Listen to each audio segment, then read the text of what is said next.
ఎందుకంటే సంఘం అంటే పాస్టర్ గారు ఒక్కడే ఉంటే సరిపోదు, కానీ అందరం కలిసి చేసేదే సంఘం ప్రార్థన. ఎందుకంటే ఎక్కడ ఇద్దరు ముగ్గురు కూడి నా నామంలో దేవుని స్తుతిస్తారు, అక్కడ మరి నేను ఉంటానన్నాడు ఆయన.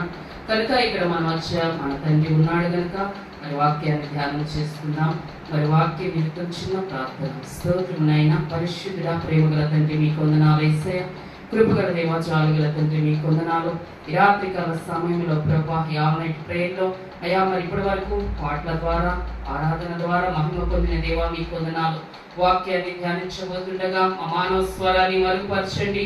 పరిశుద్ధాత్మ శక్తితో ప్రభా మా నోటి గూరగా ఉండి నాయన ఈ వాక్యములో ఉన్న గూఢమైన మర్మాలను మీరు మాతో మాట్లాడి మీరు మహిమ పొందుకోమని యేసు నామములో అడుగుచున్నాము తండ్రి, ఆమేన్. మొదటిగా చూసినట్లయితే యాకోబు రాసిన పత్రిక 4వ అధ్యాయము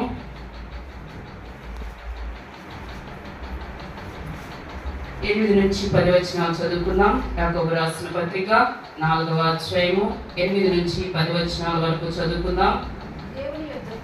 దేవుని యొద్దకు రండి, అప్పుడు ఆయన మీ యొద్దకు వచ్చును.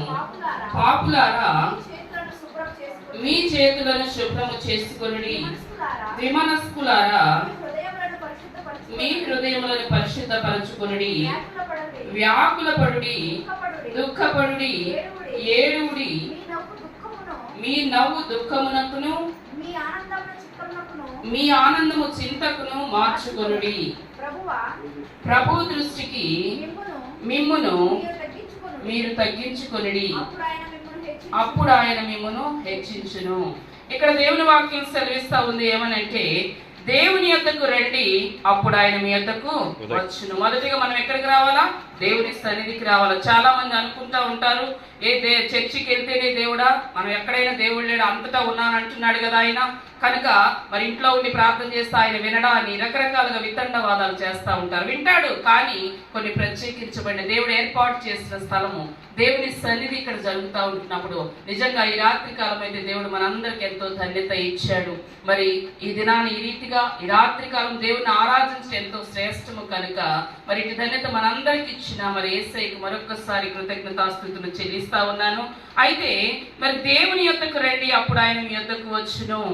దేవుని సన్నిధికి రాకుండా చాలా మంది మరి దేవుని సన్నిధి ప్రార్థనకు రమ్మంటే అంటారు, లేదండి మాలో ఇంకా తీసివేసుకోవాల్సినవి చాలా ఉన్నాయి, మాలో ఆ పాపం ఉంది ఈ పాపం ఉంది, అవన్నీ తీసేసుకున్నాక వస్తా అంటారు. నువ్వన్నీ తీసేసుకో అవసరం లేదు. నువ్వు దేవుని సన్నిధికి వచ్చావంటే దేవుడు నిన్ను దర్శిస్తాడు.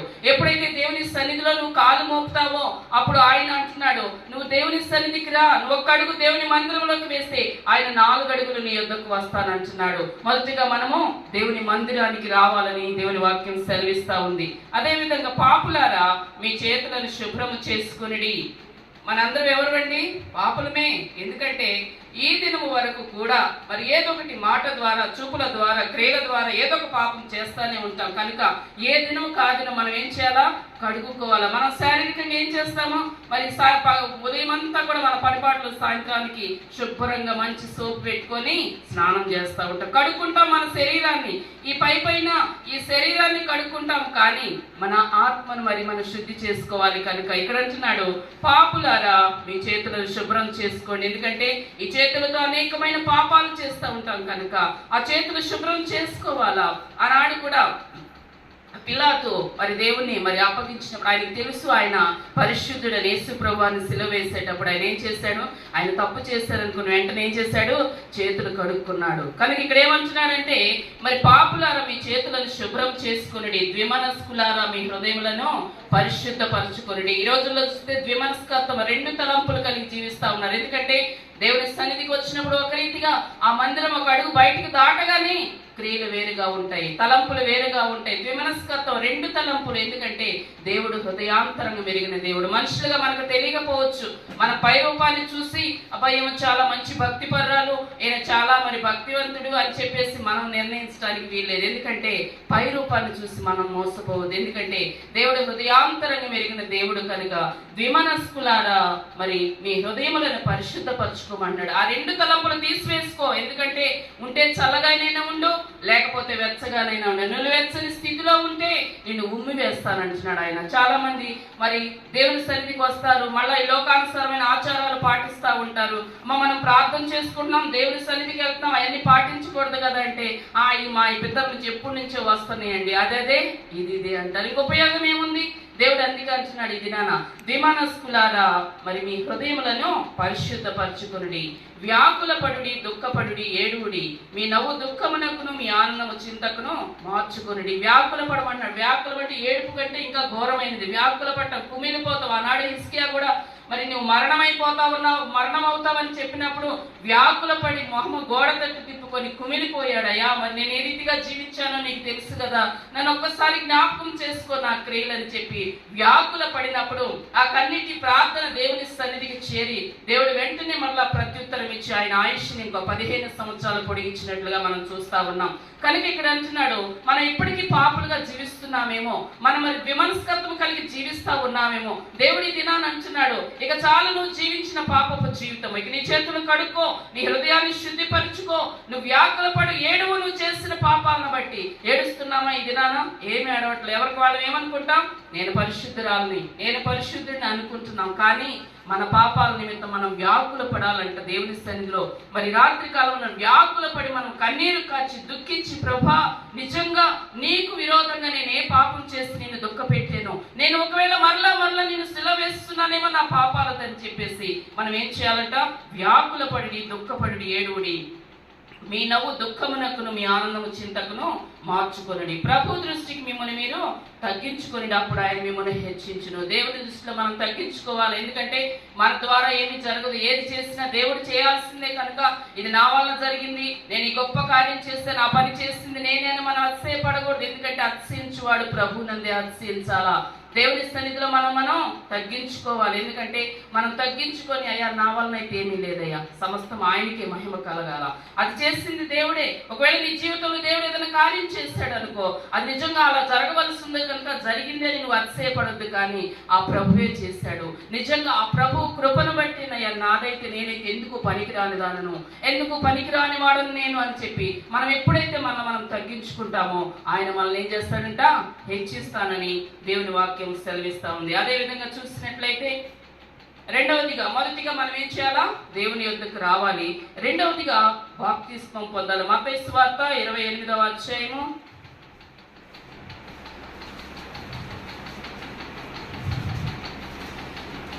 19వ వచనం చదువుకుందాం. కాబట్టి మీరు వెళ్ళి సమస్త జనులను శిష్యులనుగా చేయుడి, తండ్రి యొక్కయు కుమారుని యొక్కయు పరిశుద్ధాత్మ యొక్కయు నామములోనికి వారికి బాప్తిస్మం ఇచ్చు. చాలండి. ఇది ఎవరు చెప్తా ఉన్నారు? యేసు ప్రభువారు నరావతారిగా ఈ భూలోకంలోనికి వచ్చినప్పుడు యేసు ప్రభువారు చెప్తున్న మాట మనకిది. ఎందుకంటే ఇది అందరికీ వర్తిస్తుంది. మొదటిగా మనం సంఘస్థులుగా, సంఘం క్షేమంగా ఉండాలంటే, ఈ సంఘం అభివృద్ధి చెందాలంటే ప్రతి ఒక్కరి బాధ్యత ఏమిటి? మొదటిగా ఏం చేయాలా? క్రమంగా మందిరానికి రావాలి. రెండవదిగా మరి ఆయన సన్నిధిలో మనం చేసిన పాపాలను బట్టి అవి ఒప్పుకోవాలి. ఒకవేళ మనలో ఏదైనా ద్విమనస్కత్వం ఉందా, రెండు తలంపులు కలిగి జీవిస్తున్నామా, అవి సరి చేసుకొని దేవుని సన్నిధిలో మనం తగ్గించుకున్నప్పుడు దేవుడు హెచ్చిస్తాడు. రెండవది ఏం చేయాలా? ఈ రోజు వరకు కూడా ఇంకెవరైనా బాప్తిస్తాలు లేకుండా ఉన్నారేమో. చాలా మంది బాప్తిస్తాలు తీసుకోమండి అంటారు, ఇంకా టైం ఉందిలే పాస్టర్ గారు అంటా ఉంటారు, ఇంకా సమయం ఉందిలేండి, ఇంకా కొంచెం 4 క్రియలు ఉన్నాయండి, రకరకాలుగా. నీలో ఉంటే తీసివేసుకో. అది నీకు తప్పని నీకు తెలుస్తా ఉన్నప్పుడు నువ్వు తీసివేసుకొని బాప్తిస్తం పొందాలా. ఎందుకంటే ఇంత గొప్ప రక్షణ నిర్లక్ష్యం చేస్తే నువ్వు ఎలా తప్పించుకుంటావని దేవుని వాక్యం సెలవిస్తా ఉంది. కనుక ఇక్కడ వాక్యం సెలవిస్తా ఉంది, కాబట్టి మీరు వెళ్ళి సమస్త జనులను శిష్యులుగా చేయుడి, తండ్రి యొక్కయు కుమారుని యొక్కయు పరిశుద్ధాత్మ యొక్క నామంలోనికి వారికి బాప్తిస్మం. యేసు ప్రభువు ఇస్తున్న ఆజ్ఞ. ఎందుకంటే సమస్త జనులు శిష్యులుగా చేయమండి. ఎవరు గొప్ప కాదండి, ఇక్కడ అందరూ ఆయన శిష్యులమే. ఎందుకంటే అందరం ఆయన పని చేయాలి, అందరం పురిగొల్పుకోవాలి ఒకరినొకరం దేవుని పని కొరకు. దేవుని రాజ్యం కట్టబడాలి అని అంటే మనందరం కూడా పురిగొల్పబడాలా. కనుక ఇక్కడ బాప్తిస్మం చాలా ప్రాముఖ్యమైనది. ఎందుకంటే ఆ బాప్తిస్మం మనము దేవుడు మనకు మాదిరికరంగా వచ్చి ఆయనే బాప్తిస్మం తీసుకున్నట్లుగా మనం చూస్తా ఉన్నాం. కనుక అదే విధంగా చూసినట్లయితే అపోస్తల కార్యము 2వ అధ్యాయము 38వ వచనం కూడా చూసుకుందాం.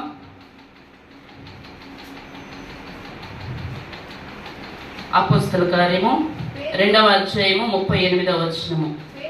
పేతురు మీరు మారు మనసు పొంది పాప క్షమాపణ నిమిత్తము ప్రతివాడు యేసుక్రీస్తు నామమున బాప్తిస్మం పొందుడి, అప్పుడు మీరు పరిశుద్ధాత్మ అను వరము పొందుదురు. చాలండి. ఇక్కడ ఏమంటున్నాడంటే ఈ పేతురు అంతా ఉన్నాడు, మీరు మారు మనసు పొంది పాప క్షమాపణ నిమిత్తము బాప్తిస్మం పొందండి మొదటిగా. ఎందుకంటే మీరు పాపపు జీవితంలో జీవిస్తా ఉన్నారేమో, ఆ పాపపు జీవితం నుంచి మీ మనస్సు మారి మీరు మొదటిగా మారు మనసు పొంది బాప్తిస్మం తీసుకోండి. ఎప్పుడైతే మీరు బాప్తిస్మం తీసుకుంటారో ఎంత గొప్ప కృప అండి. దేవుడు ఏమంటా ఉన్నాడు, అప్పుడు మీరు పరిశుద్ధాత్మను వరం పొందుతారంట.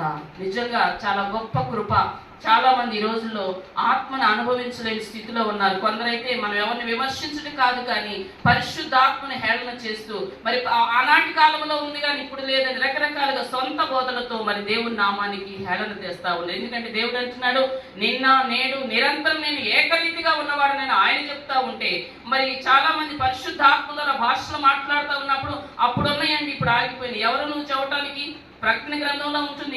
ఈ బైబిల్ గ్రంథంలో ఉన్న ఒక మాట అయినా ఒక పొల్లైనా తీసివేసినా కలిపినా ఈ బైబిల్లో ఎన్ని అయితే తెగుళ్ళు ఉన్నాయో అవన్నీ కూడా వాళ్ళ మీదకు వస్తాయి. అంటే తెలిసి కూడా మరి ఎంతగానో ఉగ్రత కొని తెచ్చుకుంటా ఉన్నారు. ఇక్కడ ఏమంటున్నాడంటే మరి బాప్తిస్మం పొందినప్పుడంట మనం పరిశుద్ధాత్మ అనే వరాన్ని పొందుకోవాలి తప్పకుండా. ఎందుకంటే దేవుని వాక్యం సెలవిస్తా ఉంది, ఆత్మ లేనివాడు నా వాడు కాదంటున్నాడు దేవుడు.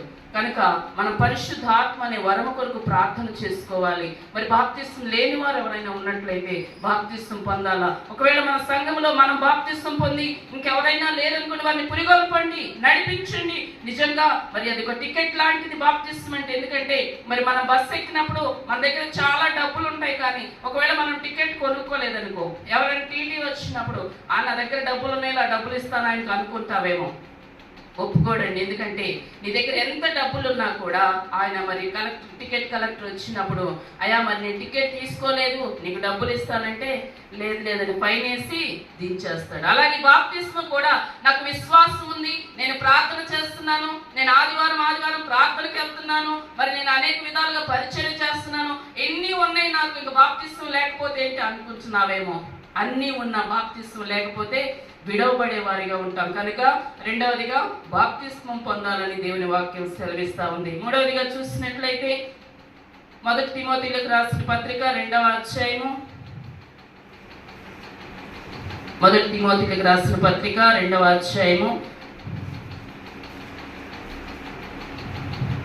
1వ వచనం చదువుకుందాం. మనము సంపూర్ణ భక్తియు మాన్యతయు కలిగి నెమ్మదిగాను సుఖముగాను బ్రతుకు నిమిత్తము అన్నిటికంటే ముఖ్యముగా మనుషులందరి కొరకును రాజుల కొరకును అధికారులందరి కొరకును విజ్ఞాపనములను ప్రార్థనలను యాచనలను కృతజ్ఞతాస్తుతులను చేయవలెనని హెచ్చరించుచున్నాను. ప్రార్థన చేయాలి. ప్రార్థన అంటే చాలా మంది ఎలా చేస్తారంటే, అయ్యా నన్ను నా కుటుంబాన్ని కాపాడు, అంతవరకే ప్రార్థన. కానీ దేవుని వాక్యం సెలవిస్తుంది అది స్వార్థపూరితమైన ప్రార్థన. దేవుని వాక్యానుసారంగా మనం చూసినట్లయితే మనం మంచిగా సంతోషంగా సుఖంగా మరి హ్యాపీగా జీవించాలి అని అంటే మనం ఎవరి కోసం ప్రార్థన మన కోసం చేసుకోమని ఇక్కడ చెప్పలే. ఎందుకంటే మనం ఇతరుల కొరకు ప్రార్థన చేయాలని దేవుని వాక్యం సెలవిస్తా ఉంది. మనుషులందరి కొరకు చేయాలంట, రాజుల కొరకు అధికారుల కొరకు. మరి ఇప్పటి వరకు నిజంగా మరి పాస్టర్ గారు మరి అన్ని విషయాల నిమిత్తం ప్రార్థన చేయించారు. నిజంగా అది మనం చేయాలి. ఎందుకంటే వాక్యానుసారంగా అది మనం మరి ఇక్కడ మరి అనువదించాలి. కనుక తప్పకుండా అందరి కొరకు అధికారుల కొరకు ప్రభా మా అధికారులు మరి మంచిగా పరిపాలన చేయాలి, మరి అందరినీ క్షేమంగా ఉంచు ప్రభా, మా ఇరుగు పొరుగు వారిని కాబట్టి అందరి కొరకు మనం ప్రార్థన చేసినప్పుడు మన అవసరత ఆయనకి తెలుసు కనుక మనకు క్షేమాన్ని ఇస్తారని దేవుని వాక్యం సెలవిస్తా ఉంది. విజ్ఞాపన చేయాలి. విజ్ఞాపన అంటే మొరపెట్టాల. ప్రార్థన అంటే ఏదో పెదవులతో 4 మాటలు చేసేసి ఇంకా అయిపోయిందిలే అనుకుంటే కాదు. హృదయాంతరంగం నుంచి విరిగి నలిగిన హృదయంతో విజ్ఞాపన చేయాలి. మనం గోజాడే ప్రార్థన చేయాలి. మనం ఎందుకంటే ఏ సమస్య అయినా మన సమస్యగా భావించి మనం ప్రార్థన చేసినప్పుడు దేవుడు మన పక్షాన కార్యము సఫలం చేస్తాడు. ఎందుకంటే మనం ఇతరుల కొరకు ప్రార్థన చేయమని దేవుని వాక్యం సెలవిస్తా ఉంది. చాలా మంది అసలు చెయ్యరు, ఇతరుల కొరకు చేయమని చెప్పినా కూడా వాళ్ళ కుటుంబం వాళ్ళ సమస్యలే కానీ ఇతరుల గురించి చేయరు. ఎందుకంటే నీవు పొందిన రక్షణ అనేకులు పొందాలని మనం నమ్మాలా. ఎందుకంటే మరి దేవుని సన్నిధిలో మనము ఎంతో మరి మేలు పొందుకున్నప్పుడు నేను దేవుని సన్నిధికి రాబట్టే మరి నాకు దేవుడి కార్యం చేస్తాడని నమ్మిన నీవు ఇతరుల కొరకు నువ్వు ప్రార్థన చేసినప్పుడు, ఒకవేళ అవిశ్వాసిగా ఉన్న వారి కొరకు నువ్వు ప్రార్థన చేసినప్పుడు నీ ప్రార్థన దేవుడు విని ఒక ఆత్మని దేవుని సన్నిధికి నడిపిస్తాడు. ఎందుకంటే నువ్వు నడిచడమే కాదు కానీ కొన్ని ఆత్మలైనా దేవుని సన్నిధికి నడిపించే వారిగా ఉండాలని దేవుని వాక్యం సెలవిస్తా ఉంది. అదేవిధంగా చూసినట్లయితే మరి యోహాను రాసిన సువార్త 4వ అధ్యాయము 24వ వచనం కూడా చూసుకుందాం. యోహాను సువార్త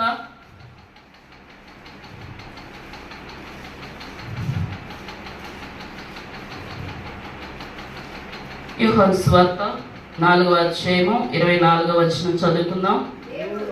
దేవుడు ఆత్మ కనుక ఆయన ఆరాధించువారు ఆత్మతోను సత్యముతోను ఆరాధింపవలెను.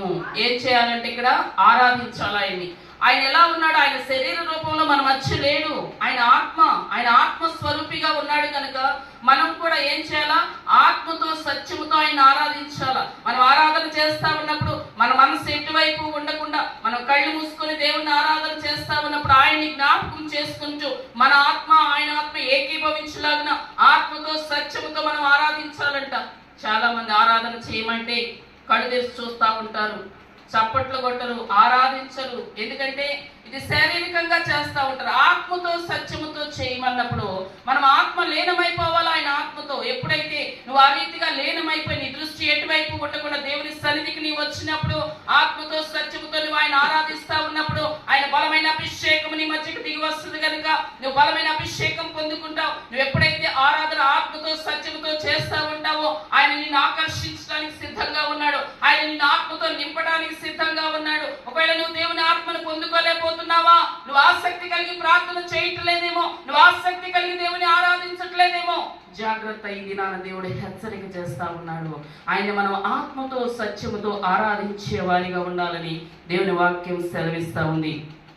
అదేవిధంగా చూసినట్లయితే మార్కు సువార్త 1వ అధ్యాయము 15వ వచనం కూడా చదువుకుందాం. మార్కు సువార్త 1వ అధ్యాయము 15వ వచనం చదువుకుందాం. కాలము సంపూర్ణమై ఉన్నది, దేవుని రాజ్యము సమీపించి ఉన్నది, మారు మనసు పొంది స్వార్థ నమ్ముడని చెప్పుచు దేవుని స్వార్థ ప్రకటించుచు గలిలయకు వచ్చెను. యేసు ప్రభువు అన్ని చేసి చూపించాడండి మనకు మాదిరి. భూలోకానికి వచ్చి మనకు అన్ని తెలియట్లేదని, మనం ఏది చేయకుండా సోమరుల వల్ల మనం జీవిస్తా ఉన్నామని ఆయన శరీరధారి అయి భూలోకానికి వచ్చి ఏ రీతిగా మరి దేవుని సన్నిధిలో గడపాలా, ఏ రీతిగా బాప్తిస్తం తీసుకోవాలా, ఏ రీతిగా స్వార్థను ప్రకటించాలా, ఏ రీతిగా ఆయన ఆరాధించాలని చెప్పి అన్ని విషయాల్లో కూడా మనకు మాదిరి చూపించినట్లుగా మనం చూస్తా ఉన్నాం. ఇక్కడ అంటా ఉన్నాడు, కాలము సంపూర్ణమై ఉన్నది, దేవుని రాజ్యము సమీపించి ఉన్నది, మారు మనసు పొంది స్వార్థ నమ్ముడని చెప్పుచు ఆయన గలిలయనంతటా కూడా ప్రకటన చేస్తా ఉన్నాడంట. మనం ఏం చేయాలా? ప్రకటన చేయాలా. ఎందుకంటే మనము దేవుని మరి రాకడ సూచనలు అన్ని చూస్తా ఉన్నాం. ఎందుకంటే వింత మరి అప్పుడు చూసినట్లయితే కరోనా, మరి విచిత్రమైన తెగుళ్ళు అనమాట, భూకంపాలు, కరువులు, ఎన్నో అన్ని కూడా రాకడ సూచనలు జరుగుతూ ఉన్నాయి. అయినా కూడా ఈ జనులు భయము లేని స్థితిలో ఉంటా ఉన్నారు. మనం ఏం చేయాలా? మనకు తెలిసిన స్వార్థ. ఎవరైనా నమ్మని వారు ఉంటే, అమ్మా దేవుని రాకడ సమీపంగా ఉంది, ఇక సమయం అయిపోయింది, దేవుడు బైబిల్ గ్రంథం ఇవన్నీ తెలియపరిచాడు, ఇదిగో మరి నా రాకడకు సూచనలన్నీ తెలియపరిచినవన్నీ జరుగుతూ ఉన్నాయి, ఏ ఒక్కటి కూడా తప్పిపోవటం లేదు, కాలాలు కూడా మారిపోతాయి. నిజంగా మరి ఆ చలికాలం కొద్ది కాలం రాగా మరి ఇంత భయంకరమైన ఎండలు అన్ని కూడా తారుమారైపోతాం. ఇవన్నీ చూస్తున్నా కూడా ఈ జనులకు భయం కలగట్లేదు. దేవుని సన్నిధికి నడవాలని, మారు మనసు పొందాలని దేవుని వాక్యం సెలవిస్తా ఉంది. ఆ కాలము సమీపించకుది. మరి ఈ సూచనలన్నీ నువ్వు చూస్తా ఉన్నప్పుడు అంట మరి ఎక్కువగా కూడి ప్రార్థన చేయమని దేవుని వాక్యం సెలవిస్తా ఉంది. హల్లెలూయా. ఎందుకంటే మరి ఎక్కువగా కూడుకోవాలి. అమ్మో నిజంగా దేవుడు చెప్పినవన్నీ నెరవేరుతున్నాయి కదా, మరి ఇంకా ఒకవేళ ఈ రాత్రి నా యేసయ్య వస్తే నా స్థితి ఏమిటి, ఒకవేళ నేను ఎత్తబడతానా, ఒకవేళ విడువబడతానా, నేను త్వరగా దేవుని మందిరానికి వెళ్ళి నేను త్వరగా ఆయన పాదాల మీద పడి, ప్రభువా నేను ఇప్పటి వరకు చేసిన చేసిన పాపాలు క్షమించయ్యా, అయ్యా నేను ఎత్తబడే సంఘములో ఉండాలా, నన్ను నేను ఇచ్చే రాజ్యంలో చేర్చుకోమని ఎవరికి వారికి భయం కలగాల, పరుగులెత్తి దేవుని సన్నిధికి రావాలా. ఆదివారం మాత్రమే కాదు కానీ మరి దేవుడు అంటా ఉన్నాడు, అది నువ్వు చూస్తున్నా కొలది, ఆ సూచన నువ్వు చూస్తున్నా కొలది మరి ఎక్కువగా నువ్వు కూడి ప్రార్థన చేయాలా.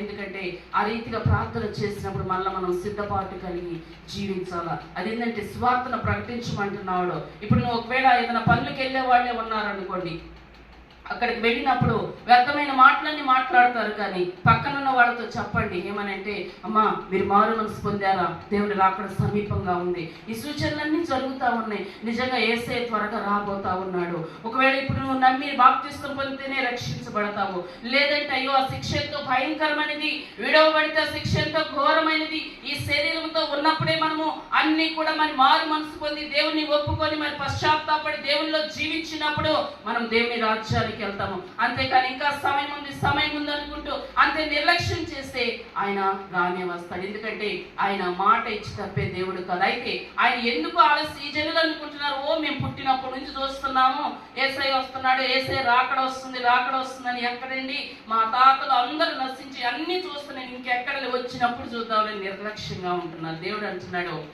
ఏ ఒక్క ఆత్మ నశించడం ఆయనకి ఇష్టం లేకుండా దీర్ఘ శాంతం ఎదురు చూస్తున్నాడంట. ఇంకా కొద్దిగా సమయం ఇద్దాం, ఇంకొక ఆత్మను రక్షించబడుతుందేమో, ఇంకా కొంచెం సమయం ఇద్దామని చెప్పి. ఎందుకంటే ఆయన బిడ్డలుగా మనం నశించుకోవడం ఆయనకి ఇష్టం లేదండి. కొద్ది సమయం ఇద్దామంటే ఆయన సమయం ఇచ్చే కొద్దీ ఆయన సన్నిధికి రావాల్సింది పోయి వెనక్కి వెళ్ళిపోతా ఉన్నారు. ఇంకెక్కడ లేదు రాకడని. ఎందుకంటే రాకడంటే ఆయన వచ్చేదాకా మనం బ్రతుకుతామని కాదు, మన ప్రాణం పోకడే ఆయన రాకడా. ఎందుకంటే మనుషుని ఆయుష్కాలం 70 సంవత్సరాలు, అధిక బలం ఉంటే 80 సంవత్సరాలు, అయినా కూడా ఆ 80 సంవత్సరాలు బ్రతికినా కూడా అది ఆయాసం దుఃఖమేనంట, బాధాకరమైందేనంట ఈ రోజుల్లో చూస్తే.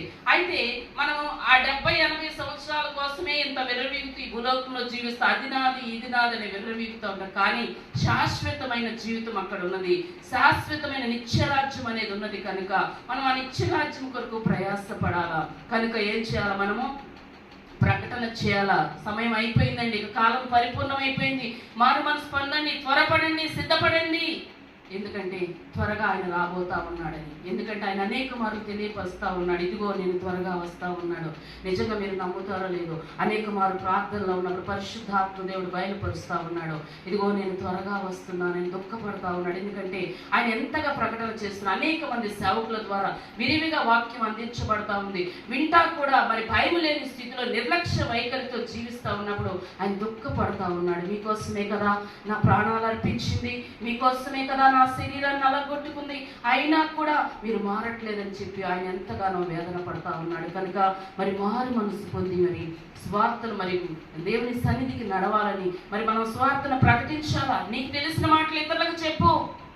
అనుకోవచ్చు, నాకేం తెలుసండి, నాకు వాక్యం వచ్చా పాడ, నేను ఏమన్నా పాస్టర్ గారు వాక్యమే నువ్వు చెప్పాల్సిన అవసరం లేదు. కానీ నీవు పొందుకున్నది మేలు ఒక సాక్ష్య రూపంలో నువ్వు ఒక తెలియని వారికి చెప్పినప్పుడు నిజంగా దేవుడు ఇంత గొప్ప కార్యాలు చేస్తాడా, మీ యేసయ్యని నమ్ముకుంటే ఇంత గొప్ప కార్యాలు చేస్తాడా, ఆయన ఏదైనా చేయగలడా అని చెప్పి వారు మారు మనసు పొందడానికి నీ సాక్ష్యం ద్వారా ఒక ఆత్మ రక్షించబడతా ఉంటుంది. అదే నువ్వు ఒక ఆత్మను దేవుని సన్నిధికి నడిపించటము నిజంగా. ఎందుకంటే మరి నేను కూడా మరి కొద్ది నా సాక్ష్యం చెప్తాను. నేను స్టాఫ్ నర్స్ చేస్తాను. అయితే దేవుడు పిలుపు మేరకు దేవుడు సేవకు ఏర్పరచుకున్న తర్వాత చేసినా కూడా నేనేమో కొన్నాళ్ళు ఉద్యోగం చేసి ఇక మానేసేసి దేవుడి సేవ చేస్తా ఉన్నప్పుడు, సరే ఏదైనా లోకల్ ఏదైనా హాస్పిటల్లో చేద్దాం, ఎక్కడికి వెళ్ళాలని మేము ప్రార్థన చేసుకుంటాం, పరిశుద్ధాత్మ దేవుడు బయలుపరిస్తే నా ప్రాంతానికి వెళ్తాం. అయితే ఎక్కడికి వెళ్ళాలన్నా దేవుడు ఆ ఉద్యోగానికి వద్దని బయలుపరుస్తా ఉన్నాడు. అయితే ఒక సిస్టర్ చెప్పింది, ఇక్కడ ఒక హాస్పిటల్ అది నైట్ డ్యూటీలు ఏముండవు, డే టైమే ఫిజియోథెరపీ అక్కడ ఇట్లా అని చెప్పినప్పుడు, సరే దేవుని చిత్తం ఏమైందో ప్రార్థన చేసుకున్నప్పుడు దేవుడు అక్కడికి వెళ్ళమని ప్రేరేపించి, ఇదేంటి ఇన్ని చోట్లకి ప్రార్థన చేసినప్పుడు దేవుడు వద్దన్నాడు, మరి ఇక్కడికి ఏంది వెళ్ళమని దేవుడు ప్రేరేపిస్తున్నాడు అనుకొని సరేనని చెప్పి అక్కడికి వెళ్ళినప్పటికీ దేవుడు ఒక గొప్ప కార్యం చేశాడు. నేను వెళ్ళేటప్పటికి ఆ డాక్టర్ గారి మిస్సెస్ వాళ్ళ అన్యులు అనమాట, నేను వెళ్ళేటప్పటికి వాళ్ళ భార్యాభర్తల సమస్య సమస్యల వల్ల ఆమె ఆ రోజుకి 3 రోజుల డైలీ తీసుకో ఇక చనిపోవాలనుకుంటుంది. ఇక ఆ రోజే చివరి రోజు అంట. ఆమె హాస్పిటల్ ఆమెకు సెలైన్లు ఎక్కుతా ఉన్నాయి నేను హాస్పిటల్కి వెళ్ళేటప్పటికి. అయితే ఇక ఆమె ఈ రోజు నేను ఎట్లయినా ఏదో ఒకటి చేసుకొని చనిపోవాలని ఆమె నిర్ణయించుకుందంట. అక్కడికి వెళ్ళినప్పుడు నేను వేరే వాళ్ళు వచ్చినప్పుడు వాళ్ళకి నేను ఎక్కడైనా భయపడను దేవుని గురించి చెప్పడానికి, నిర్భయంగా చెప్తాను ఎక్కడైనా. అయితే అక్కడ హాస్పిటల్లో వేరే వాళ్ళు వచ్చినప్పుడు నేను దేవుని గురించి చెప్పినప్పుడు ఆ పేషెంట్లు అందరిని వెళ్ళనిచ్చి ఆమె అడుగుతుంది నన్ను, నిజంగా మీ యేసయ్య ఏదైనా చేస్తాడా నమ్మితే అంది. తప్పకుండా చేస్తాడు, ఎందుకంటే నమ్మితే నువ్వు దేవుని మహిమను చూస్తావు. హల్లెలూయా. ఎందుకంటే నువ్వు నమ్మాలి. ముందు నువ్వు నమ్మితే దేవుడు చేస్తాడు, నేను చెప్పేదని కాదు. నువ్వు నమ్ము, నీ పట్ల ఏదైనా దేవుడు చేస్తాడన్నప్పుడు ఆమె నమ్మింది. నిజంగా ఈరోజు నేను చనిపోవాలనుకున్నాను, నిజంగా మీరొచ్చి నన్ను బ్రతికించారు, మీ ద్వారా దేవుడు నన్ను బ్రతికించానప్పుడు నేను కాదు, దేవుడు నన్ను పంపించాడు. కనీసం నేను అక్కడ ఒక 1 రోజులు కూడా చేయలేదండి. ఆ ఆత్మ కోసం దేవుడు నన్ను అక్కడికి నడిపించాడు. ఇంకా ఆ మరుసటి రోజు శుక్రవారం అయితే నేను ఇంకొకటి చెప్పమ్మా, నీకు ఒక బైబిల్ తెచ్చిస్తాను, ఒకవేళ నీ భర్త మరి ఒకవేళ ప్రార్థనకు రావడం ఒప్పుకోపోయి నువ్వు ఇంట్లో అయినా బైబిల్ చదువుకో, నీకు ఏదైనా డౌట్ వస్తే అడుగు చెప్తా అన్నప్పుడు ఆమె చక్కగా ఒక పెద్ద బైబిల్ తీసుకెళ్ళి ఇచ్చాను. చక్కగా చదువుకుంటూ ఆమెతో రోజు దేవుడు వాక్యం ద్వారా మాట్లాడుతూ ఉండడం ఆమె బలపడింది. అసలు ఎంతో మరి నిజంగా ఆమె బాప్తిసం కూడా తీసుకుంది. భర్తకి మరి ఆ భర్త అంటా ఉన్నాడు, ఇక నేను డ్యూటీకి వెళ్ళినప్పుడు మా మిస్సెస్ చాలా మార్పు కనపడుతుంది, మీరే ఆమెను మార్చారా అంటున్నాడు. నాకేం పనండి నేను మార్చడానికి అని నేను చెప్పాను. అయితే ఎట్లయితేనేమి ఆమె ఈ రోజు కూడా మరి తెలంగాణ ప్రాంతంలో ఉంటుంది, మిర్యాలగూడ దగ్గర త్రిపురారం ప్రాంతంలో. మరి ఈ రోజు కూడా మరి మేము అక్కడికి వెళ్ళి ప్రార్థన పెడతా ఉంటాం, చాలా విశ్వాసంలో బలపడి. నేను అదే అనుకుంటాను, మరి ఎక్కడికి వద్దన దేవుడు అక్కడికి వెళ్ళమన్నాడు అంటే వాళ్ళు ఇచ్చేటప్పుడు కనీసం ఆయన వెళ్ళినందుకు నాకు శాలరీ కూడా ఇవ్వలేదు, కానీ ఒక ఆత్మను రక్షించడానికి దేవుడు నన్ను నడిపించాడు. కనుక మీరు కూడా ఎక్కడికి వెళ్ళినా ఒక ఆత్మను రక్షించడానికి ప్రయత్నం చేయాలని దేవుని వాక్యం సెలవిస్తుంది ఉంది. అదేవిధంగా చూసినట్లయితే గలతీలకు రాసిన పత్రిక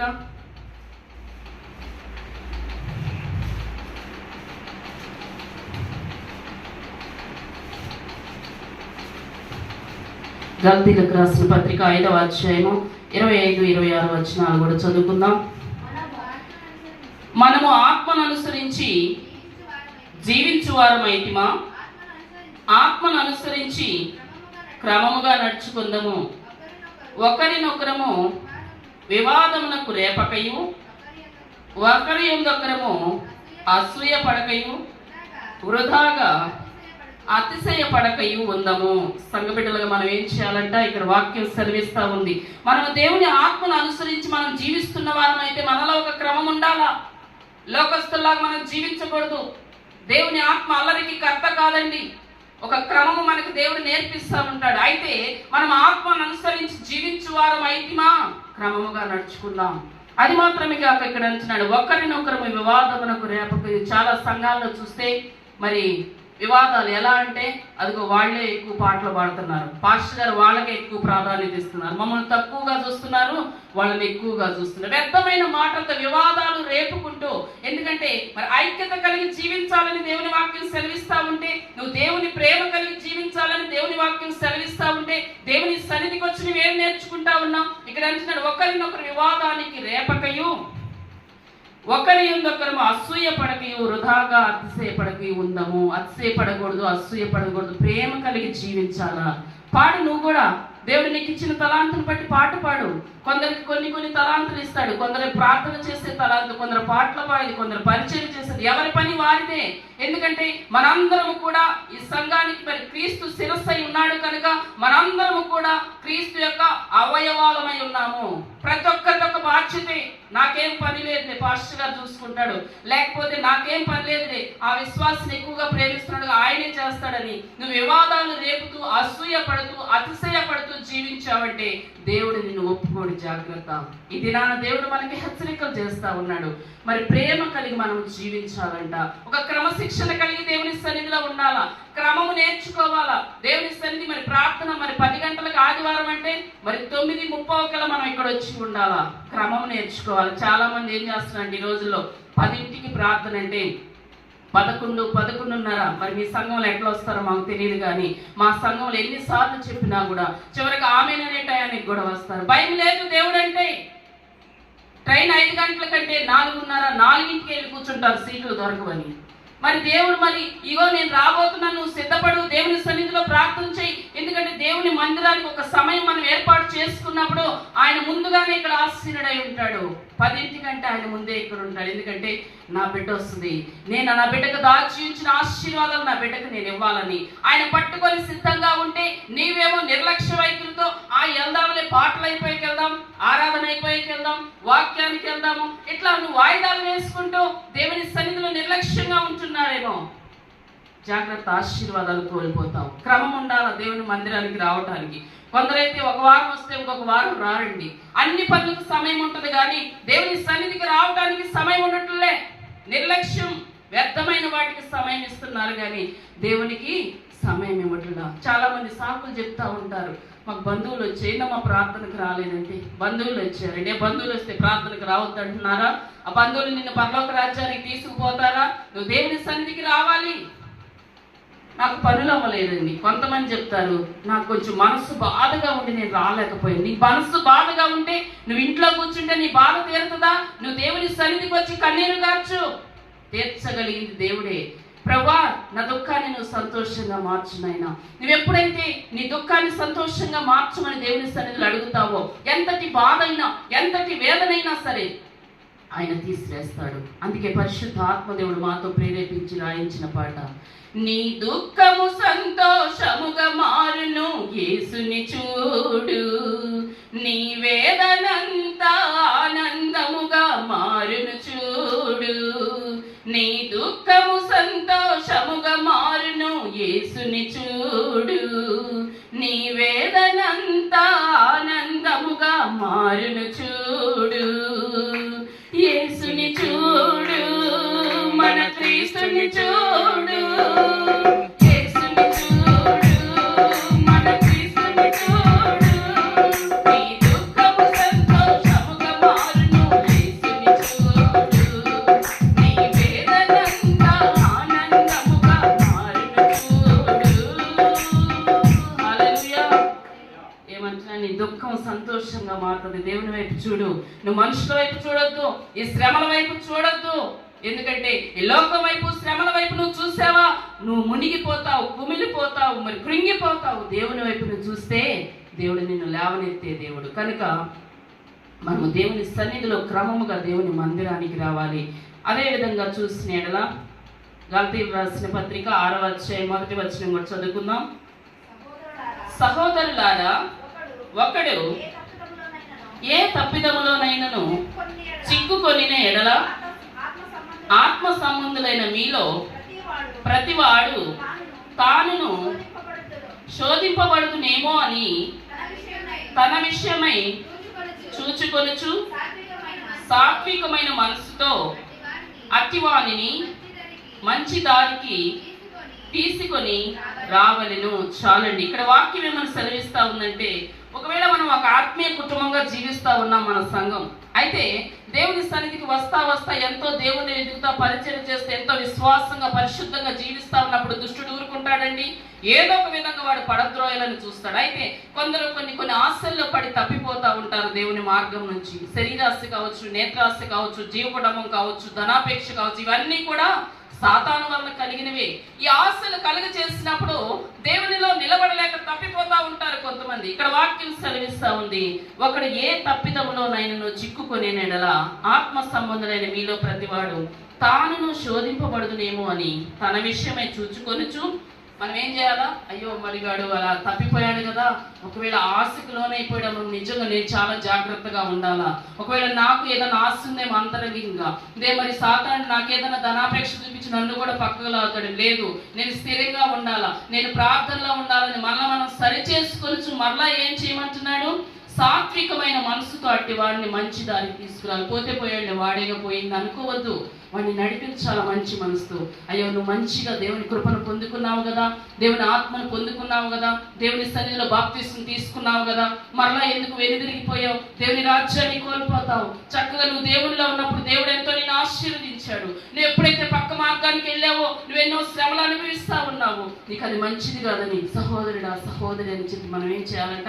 ఆ తప్పిపోయిన వారిని సాత్వికమైన మనసుతో మంచి ప్రేమ కలిగి, దేవుని ప్రేమ కలిగి మరలా మందిరానికి నడిపించమని దేవుని వాక్యం సెలవిస్తా ఉంది. అదేవిధంగా చూసినట్లయితే 2వ కొరింథీయులకు రాసిన పత్రిక 9వ అధ్యాయము 2 కొరింథీయులకు రాసిన పత్రిక 9వ అధ్యాయము 7వ వచనం చదువుకుందాం. సణుగు కొనకయు బలవంతముగా కాకయు ప్రతివాడును తన హృదయములో నిశ్చయించుకున్న ప్రకారము ఇయ్యవలెను. దేవుడు ఉత్సాహముగా ఇచ్చువాన్ని ప్రేమించును. చాలండి. ఇక్కడ ఏమంటున్నాడంటే దేవుని వాక్యము, చాలా మంది కానుకలు ఇచ్చేటప్పుడు సనుక్కుంటారు. ముందేమో ఏదైనా కార్యం జరిగారు, ప్రభువా నువ్వు నాకు ఆ కార్యం చేస్తే నా మొదటి జీతం నీకు ఇస్తానయ్యా, నువ్వు ఆ కార్యం చేస్తే ఇంత ధనం నీ సన్నిధి కానుక ఇస్తానయ్యా, మరి ఒట్టి మొక్కుబళ్ళు మొక్కుకుంటా ఉంటారు. దేవుని వాక్యం ఏమని సెలవిస్తా ఉందంటే, నువ్వు మొక్కుకున్నప్పుడు అది చెల్లించడానికి తడవ చేయదు, ఆలస్యం చేయొద్దు. ఒకవేళ నీకు ఆ స్తోమత లేదా, నువ్వు మొక్కుకోబాకు. దేవుడు నిన్ను అడగట్లే, నీ వెండి అడగట్లే, నీ బంగారం అడగట్లే, నీ ఆస్తులు, నీ ఐశ్వర్యం, నీది ఏది అడగట్లే. ఎందుకంటే అన్నీ ఆయన ఇచ్చినయే. అలాంటప్పుడు ఆయనకు అవసరమా? ఆయన అడుగుతుంది ఒక్కటే, నీ హృదయాన్ని నాకు ఇమ్మంటున్నాడు. ఎందుకంటే ఈ హృదయం మురికి బట్టి మలినమైపోయి భయంకరమైన క్రియలతో నిండి ఉన్నది కనుక బాగు చేయటానికి నా కుమారుడా నీ హృదయం నాకు ఇమ్మంటున్నాడు. అయితే ఇక్కడ చాలా మంది ఏం చేస్తూ ఉంటారండి, సనుక్కుంటూ బలవంతంగా. మరి ఆ తర్వాత దేవుడు అడిగితే దయ కలిగిన దేవుడు కదండి, మరి ఉద్యోగం అడగని ఉద్యోగం ఇచ్చాడు అనుకో. ఒకవేళ శాలరీ 50,000 అనుకోండి, తీరా మొదటి జీతం రాగానే వాళ్ళకి ఏమనిపిస్తుందండి, ఆ ధనాన్ని చూసి వామ్మో ఇంత డబ్బులు దేవునికి ఇవ్వాలా అనుకొని చాలా మంది వెనక్కి ముందుకు పీకులాడతారు. ఎవరు ముందు మొక్కుకుంటారు, కానీ దేవునికి ఇవ్వటానికి మరి గీసులాడతా సడుక్కుంటా ఉంటారు. ఇంత డబ్బులు ఇవ్వాలా? వాళ్ళు అనుకుంటారు పాస్టర్ గారికి ఇస్తున్నాను అనుకుంటారు. పాస్టర్ గారికి ఇవ్వటంలే, మీరు దేవునికి ఇస్తున్నారు, అది జ్ఞాపకం చేసుకోరు. చాలా మంది పాస్టర్లకు ఇస్తున్నాం అనుకొని ఆయనకి ఏమిలే, పాస్టర్ గారు బాగానే ఉన్నాడు, ఆ పాస్టర్ గారికి మనం ఇచ్చేదేమి అనుకుంటున్నావేమో. నువ్వు మనుషుల వైపు చూడదు, నువ్వు ఇస్తుంది పాస్టర్ గారికి కాదు, దేవునికి ఇస్తున్నావు. దేవుని రాయవారికి ఇక్కడ సేవకుడు నిలబడినప్పుడు మరి ఆయన పోషణ నిమిత్తము పనివాడు జీతములకు పాత్రుడు కనుక సేవకుడికి కాదు నువ్వు ఇస్తుంది, దేవునికి ఇస్తున్నప్పుడు దేవుడు నీకు ఆశీర్వాదం ఇస్తాడు. అయితే సణుక్కుంటూ గొనుక్కుంటూ అబ్బా ఏమోలే ఇవ్వాలేమో. కొంతమంది చెప్తారు, అమ్మ నువ్వు అనుకో నాకు ఇవ్వకుండా ఉండకూడదంటే ఆ మాట మీద బలవంతంగా తెచ్చిస్తారు. ఇష్టపూర్వకంగా తెచ్చివ్వరు, ధారాళంగా ఇష్టపూర్వకంగా నువ్వు దేవుని సన్నిధి ఉత్సాహంతో ఇచ్చిన వాళ్ళని దేవుడు ఏమంటున్నాడు, ఉత్సాహముగా ఇచ్చు వాళ్ళని దేవుడు ప్రేమిస్తాడంట. సంతోషంగా నువ్వు 10 రూపాయలు ఇచ్చినా సరే సంతోషంగా తెచ్చి దేవునికి. అంతేకాని నువ్వు కొనుక్కుంటూ సొనుక్కుంటూ అబ్బా ఇవ్వాలా అని నువ్వు రకరకాలుగా చేసావనంటే దేవుడు నిన్ను మెచ్చుకోడు, నీకు ఆశీర్వాదం కలగదు. నువ్వు ఇచ్చినా కూడా నిజంగా దేవునికి ఇవ్వటం నేర్చుకోవాలి. దేవునికి ఇచ్చి నష్టపోయిన వాళ్ళు ఎవరు లేరండి. ఎందుకంటే దేవునికి మనకు కలిగిన దానిలోనే మనం ఇచ్చినప్పుడు దేవుడు మనకు ఎంతగానో సహాయం చేస్తాడు. మేము కూడా సేవ ఆరంభంలో చాలా శ్రమలు అనుభవించాము. 2 ఉద్యోగాలు చేసిన మానేసి సేవకు సమర్పించుకున్నప్పుడు భయంకరమైన శోధనలు. కనీసం మాకు ఆస్తులు ఉన్నా కూడా అవన్నీ కాదు, మనం దేవుడి మీద ఆధారపడ్డాం, దేవుడే మనల్ని పోషించాలని చెప్పి మా అత్తమామ గారు వాళ్ళు ఎంత ఉన్నా కూడా మేము 1 రూపాయి తీసుకోకుండా కష్టమైన నష్టమైన దేవుని కోసం మేము జీవిస్తూ ఉన్నప్పుడు మీరు నమ్ముతారో ఏదో రేషన్ బియ్యం పచ్చడి వేసుకుని తిన్న రోజులు కూడా ఉన్నాయి. మా చిన్నబ్బాయి అయితే ఆ బియ్యం తింటుంటే నాకు కడుపు నొప్పి వస్తుంది అన్నప్పుడు మేము పాస్టర్ గారు నేను చాలా కన్నీరు కార్చుకున్నాము. ప్రభు మేమైతే ఉండగలం కానీ నా బిడ్డల మరి నాయన అన్నప్పుడు దేవుడు ఒక అన్యుని లేపాడు దేవుడు. ఎందుకంటే మా దగ్గర ఏ డబ్బులు లేవు, ఎవరిని అడగలేదు. అప్పుడు దాకా కూడా ఎంతో మరి లగ్జరీగా బతికిన జీవితము, ఎవరిని చేయించాల్సిన ఇది లేదు. అప్పుడు కూడా మేము అడగలేదు ఎవరిని కూడా. నాకు చాలా గోల్డ్ ఉంది, ఆ గోల్డ్ అంతా కూడా మరి తీసేసి అలా కొంతకాలం జీవించాము. అయినా కూడా శ్రమలు వస్తూ ఉన్నప్పుడు మరి ఒక అన్యుని లేపినప్పుడు అడగలేక అడిగాను, మరి బ్రదర్ మరి కొంచెం అతను రైస్ అమ్ముతాడు, మా అబ్బాయి కొంచెం ఆరోగ్యం బాగోట్లేదు, కొంచెం రైస్ వేయండి, మాకు నెల శాలరీ అయితే లేదు కానీ మేము ఉన్నప్పుడు మీకు ఇస్తానంటే అయ్యో భలే వాళ్ళు అని చెప్పి నిజంగా దేవుడు చాలా సంవత్సరాలు కూడా అతను మమ్మల్ని పోషించడానికి అతను ఒక పాత్రగా దేవుడు వాడుకున్నాడు. అయితే అలాంటి సమయాల్లో ఒక్కోసారి 10 రూపాయలు కూడా లేని స్థితి, ఏ ధనము లేని స్థితి, పిల్లలకు ఏదైనా కొనుక్కోవటానికి ఇవ్వలేని స్థితి. అలాంటి సమయంలో ఎందుకు చెప్తున్నానంటే దేవునికి ఇచ్చి నష్టపోయిన ఒక ఆయన మాకు తెలియని వ్యక్తి అనమాట. 10th క్లాస్ ఎగ్జామ్స్ టైంలో ఆయన మరి చెన్నై నుంచి హైదరాబాద్ నుంచి వచ్చాడంట. వేరే మా సంఘానికి వచ్చే ఒక అతని దగ్గరికి కనపడితే అయ్యా మరి నేను భయంకరమైన సమస్యల్లో ఉన్నాను, నేను మరి ఇంత ధనం ఇస్తే నా కోసం ప్రార్థన చేస్తారా, అంత ఇస్తే చేస్తారని ఆయన శోధిస్తున్నాడంట. ఆయన అనుకున్నాడంట నువ్వే ధనం ఇవ్వవసరం లేదు, మరి ఒక సేవకులు ఉన్నారు వాళ్ళ దగ్గరికి నేను తీసుకెళ్తాను, మరి వాళ్ళు ఏదైనా నీకు చాలా సమయం స్పెండ్ చేసి నీ బాధలు నేను నీ కోసం ప్రార్థన చేస్తారన్నప్పుడు మేము ఉదయాన్నే లేవని పొద్దున్నే బండి ఎక్కించుకొని తీసుకొచ్చాడు. ఆయన్ని తీసుకొచ్చినప్పుడు మా దగ్గర డబ్బులు ఏమీ లేవు. అయితే మేము ఇక వచ్చాడు ఆయన సమస్యలు వింటా ఉన్నప్పుడు సరే మాకు కలిగిందే మేము మరి ఏమి ఉంచుకోకుండా ఆ మొత్తం కూడా మన ఆయనకి టిఫిన్ తీసుకొచ్చి పెట్టి, మా దగ్గర లేకపోయినా మేము తినకుండా ఆయనకి తీసుకొచ్చి పెట్టి ఆయన సమస్య విన్నప్పుడు ఆయన చాలా కన్నీరు గార్చాడు. మీరు నాకేమవుతారని, నేను చాలా మంది సేవకులకు చాలా ధనం ఇచ్చాను, నాకు చాలా కోట్ల ఆస్తి ఉన్నది, కానీ నేను దేవుణ్ణి నమ్ముకున్నానని మా వాళ్ళు నన్ను వెలివేశారు, నా ఆస్తి నాకు ఇవ్వటం లేదు, ఇలా ఏమీ లేని స్థితి. అన్నీ ఉన్నప్పుడు నన్ను చాలా దగ్గరగా తీశారు, కానీ ఏమీ లేనప్పుడు మరి నన్ను ఎవరు కూడా చారదిలా. కానీ మీకు నేనేమి ఇవ్వగలనంటే మాకేమీ ఇవ్వద్దు, నువ్వు ధైర్యంగా ఉండు బ్రదర్ అన్నప్పుడు. కానీ ఆయన మరి ఇక్కడికి బెంగళూరు వెళ్ళాలన్నప్పుడు కనీసం మరి బట్టలు కూడా ఒంటికున్న బట్టలతో, బైబిల్ కూడా చినిగిపోయిందంటే ఇంగ్లీష్ బైబిల్ చదువుతాడంట. దేవుని కృపను బట్టి మళ్ళీ ఇంగ్లీష్ బైబిల్ ఉంటే ఒకటి ఇచ్చాము. పాస్టర్ గారు కొత్తగా తెచ్చుకున్న బట్టలు ఉంటే ఒక 2 జతల బట్టలు ఇచ్చి, అయ్యా మరి నువ్వు ఏమి, మా దగ్గర అయితే ఇంకా ఏమీ లేవని చెప్పేసి ఉన్నదే మరి ఎంతో కొంత కానుక తీసి మరి నువ్వు ఛార్జీలు, కానీ ఆయనకి షుగర్ అంట భయంకరంగా మెడిసిన్ ఇప్పించి మరి ఆయన అక్కడికి వెళ్ళటానికి అంత డబ్బులు ఇచ్చి మేము మా దగ్గర ఏమి లేకుండా ఇచ్చి పంపించాను. ఎందుకంటే దేవుడు ఇవ్వమంటున్నాడు, ఏ రూపంలో ఆయన వస్తాడో తెలియదు. అయితే ఇచ్చిన తర్వాత కూడా మాకు ఇంకా విడిచిపెట్టాలి. ఆయన బెంగళూరు వెళ్ళిపోయి ఆ డబ్బులు అయిపోయి ఆయన అంటాడు, మా ఫ్రెండ్ ఇక్కడ ఉన్నాడని నేను వచ్చానండి, ఆయన అయితే ఇక్కడ లేడు, మరి నాకు మరలా డబ్బులు కావాలన్నప్పుడు 250 రూపాయలు మా దగ్గర ఉన్నాయి. ఇంకా సరేనని చెప్పి పాస్టర్ గారు వెళ్ళి మరి అక్కడికి మళ్ళా మనీ ఆర్డర్ చేశాడు, ఆ 250 రూపాయలు కూడా. నిజంగా ఇలా ఏంటి అనుకున్న తర్వాత పాస్టర్ గారు నేను కూర్చొని మేము ప్రార్థన చేస్తా ఉన్నప్పుడు దేవుడు మాతో మాట్లాడిన మాట, మిమ్మల్ని పరీక్షించడానికే నేను వచ్చాను. హల్లెలూయా. ఎందుకంటే లేని స్థితిలో అయ్యా మాకే లేదు, నీకెక్కడ పెట్టాము వెళ్ళు అని మేము అంటామేమో, కానీ దేవుడు అలా నడిపించలేదు. ఎందుకంటే దేవునికి ఇచ్చి నష్టపోయిన వాళ్ళు కొన్నాళ్ళు శ్రమలు, కొన్నాళ్ళు శోధనలు, కానీ దేవుడు మేము ఒక్కటే అనుకున్నాం, చావైన క్రీస్తే బ్రతుకైన క్రీస్తే, ప్రభా నువ్వే లేవనెత్తాలా, ఏ స్థితిలో అయినా నీ సేవ చేస్తాం ప్రభు అనుకున్నప్పుడు దేవుడు నడిపించాడు. కనుక దేవునికి కానుకలు ఇవ్వటానికి కూడా ఉత్సాహంగా దేవుని మందిరానికి ఇవ్వటానికి మరి ప్రయాసపడండి. అదేవిధంగా చూసినట్లయితే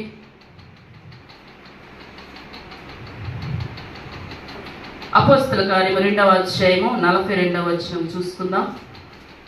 అపోస్తల కార్యము 2వ అధ్యాయము 42వ వచనం చూసుకుందాం. వీరు అపోస్తల బోధయందును సహవాసమందును రొట్టె విరుచుటయందును ప్రార్థన చేయుటయందును ఎడతెగక ఉండిరి. మరి ఏం చేయాలంట, ఇక్కడ అపోస్తల బోధ సహవాసం కలిగి ఉండాలా, మనం ఒక సహవాసం కలిగి ఉండాలా. సహవాసం కలిగి రొట్టె విరుచుట అంటే ఒక ఆత్మీయ విందు. ఇప్పుడు ప్రతిదీ ఓన్లీ ఇక్కడ రొట్టె విరుచుట అన్నాడు. అదేంటంటే మన గృహానికి మన ఆత్మీయురాలు ఎవరైనా వచ్చారనుకోండి, ఆత్మీయులు మనకు కలిగింది ఏం చేస్తాం, రాగానే కొంచెం మంచినీళ్ళు ఇస్తాము, ఏదైనా ఉంటే పెడతాము. అదేంటంటే ఒక ఆత్మీయ ప్రేమ, మన సహవాసం పెరుగుతుంది అనమాట. లేదంటే ఆదివారం ప్రార్థన అయిపోయింది, ఎవరిళ్ళల్లో మళ్ళీ ఆదివారం వస్తేనే ఇక్కడికి వచ్చేది. అలా కాకుండా సహవాసం కలిగి ఉండాలని దేవుని వాక్యము సెలవిస్తా ఉంది. అదేవిధంగా చూసినట్లయితే చివరిగా అదే 46వ వచనం కూడా చదువుకుందాం. అపోస్తల కార్యం 2వ అధ్యాయము 46వ వచనం కూడా చదువుకుందాం.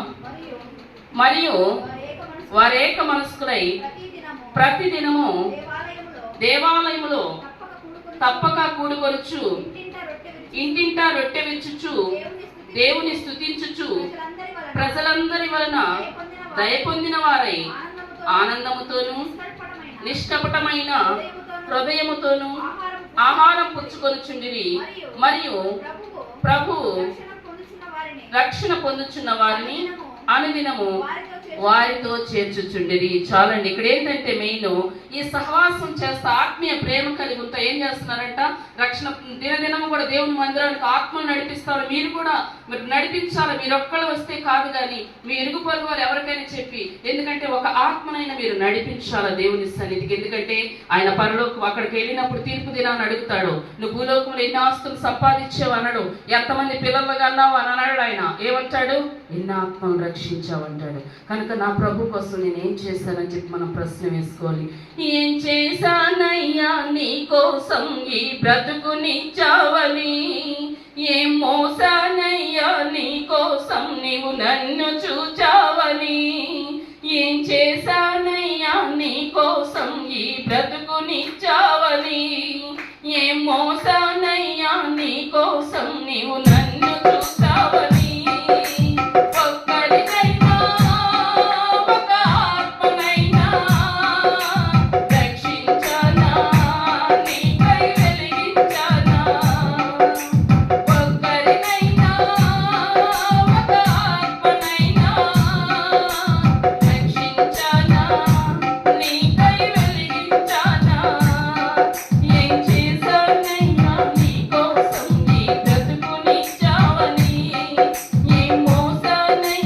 నీకోసం నీవు నన్ను చూచావని.